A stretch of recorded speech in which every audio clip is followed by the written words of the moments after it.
Good morning, my name is Vega and welcome back to the Candy Mail channel, ang channel na walang paligoy-ligoy para cracker na. So for today's video ay pupunta po tayo sa RLSO Skincare Clinic. So ang purpose po natin bakit tayo pupunta dun dahil magpapatreatment tayo ng ating face kasi medyo haggard na. Hindi ko pa alam kung ang treatment na ipapagawa ko ay yung carbon laser or di ba naman yung fractional needling, depende na lang. Ang mag-a-ask pa ako ng information kung ano ang mas bagay na treatment ang igagawa sa aking skin. Kaya naman hindi ako naglagay ng mga chichiboreche sa aking mukha. Ang nilagay ko lang is sunscreen, of course, para protected tayo if pupunta na tayo doon against sa sunlight, diba? At saka eyebrow pencil lang para sa aking eyebrow, of course. At saka i-update ko kayo later sa itsura ng aking face after na magawa na yung treatment, kaya let's go na. So yan na nga, papunta na tayo sa taas kasi doon po located yung kanilang office or mismo yung location ng skincare clinic. So narito na po ako sa clinic at saka nakapag-decide na ako na ang ipapagawa ko na procedure is yung microneedling kasi sabi ng assistant or yung mag-assist sa akin is yun ang much better kasi nakapag-reduce daw siya ng appearance ng acne scars. So yan na, ready na po ako. So this time ay nilagay na yung naming cream para hindi medyo masakit at saka hindi na po ako nakapag-video sa mismo procedure kasi mahirap gawin. Hi guys, I'm back and as you can see namula-mula pa yung mukha ko kasi ang ginawang treatment sa akin is yung fractional microneedling. Tsaka marami po siyang procedure. Una ay nag-cleanse, sinugasan yung mukha ko, tapos sumunod ay naglagay ng naming cream. Pagkatapos ng paglagay ng naming cream ay sinimula na yung microneedling sa buong mukha ko. At saka after that naman ay lagyan ng mask na napakahapde.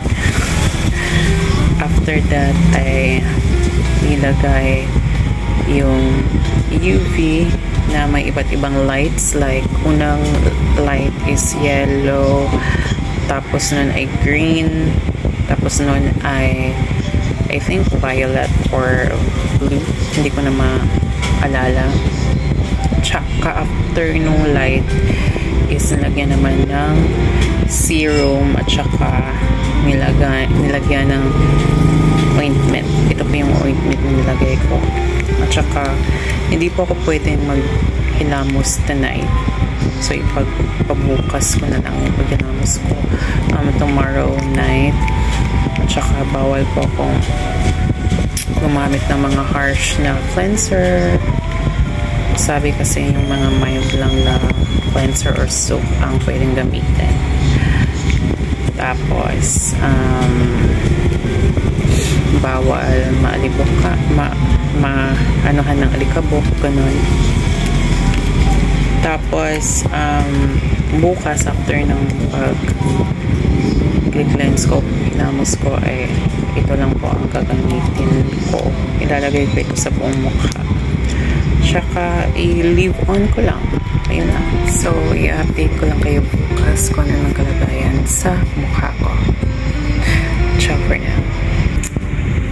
Hi guys, so this is my second night of healing process of microneedling. So, nakahilamos na ako kanina kasi instruction is that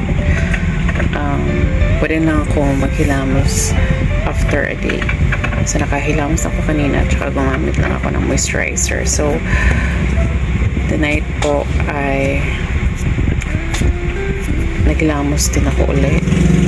Tapos tonight ay gagamitin ko po itong vitamin A plus vitamin D ointment na na-recommend ng clinic para gamitin ko every night after maghilamos kasi parang gamot daw to eh. So let's do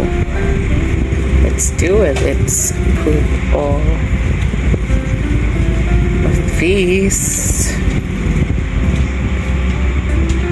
sa ating mukha.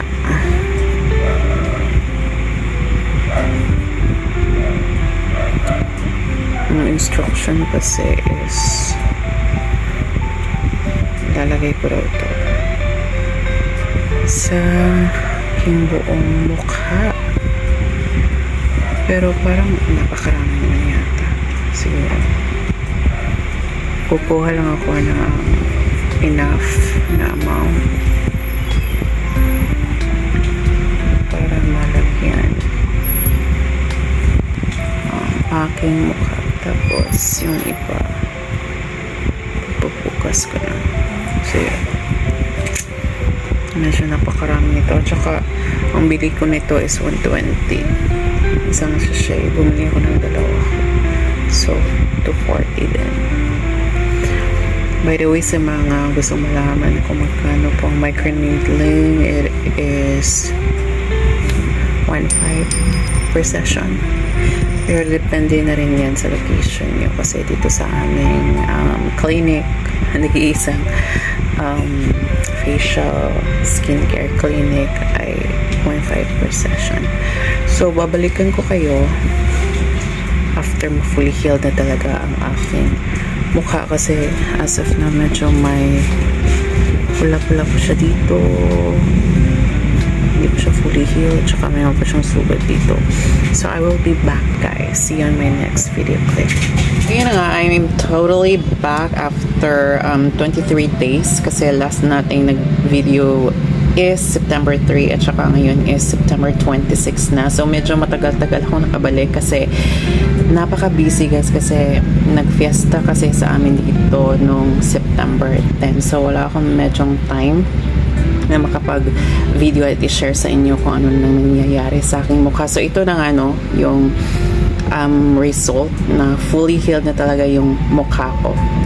Tsaka same pa rin sa first video clip natin, wala pa tayong nilagay na sa ating mukha, kundi sunscreen lang at saka eyebrow pencil at saka medyo or konti na lipstick para makita nyo talaga yung difference sa first video clip at saka until today. So ipapakita ko sa inyo ang video na ito. Ito po ang before micro needling, during the healing process, at saka after or the result. Ito na, ibibigay ko na sa inyo ang mga expectation after the procedure, after the micro needling procedure. So na totally healed talaga ang mukha ko after 4 days talaga, because as you can see sa last video clip natin, nakikita niyo naman na medyo may mga sugat-sugat pa at medyo namula-mula pa yung mukha ko. Pero after 40 after 4 days na wala lahat yon. Tsaka nagpapatuloy pa rin akong gumamit sa gamot na binili ko mismo sa clinic na pinapagawa ko yung microneedling. Tsaka right after the first day ay makaka-experience talaga kayo ng itchiness.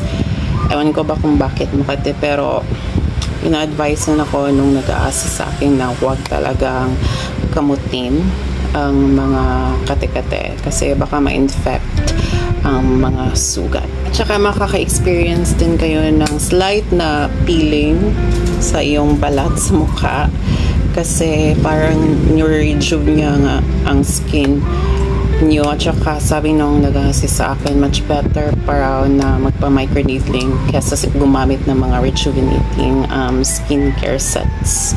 And as you can see naman, hindi naman talaga na totally fade yung mga acne scars ko. Nandyan pa rin siya, pero makikita mo talaga yung slight difference ng skin mo before and after, diba? Mas okay na yun. At least may difference pa din. I believe naman hindi ito makukuha ng isang session lang. gusto ko pang magkaroon ng second session if ever magka-budget ako, maybe this December, kasi nagustuhan ko ang kanyang results. So yun lang po ang all over na masasabi ko sa microneedling by RLSO Skincare Clinic dito sa Pasay City, Negros Oriental. Kayo, if you wanted to try, maybe meron ding mga skincare clinic sa inyo na nag-offer ng ganitong treatment or procedure sa mukha, then you can go ahead and try it, baka magustuhan nyo, diba? So yun lang po ang over na masasabi ko, tsaka see you again sa mga susunod na mga videos.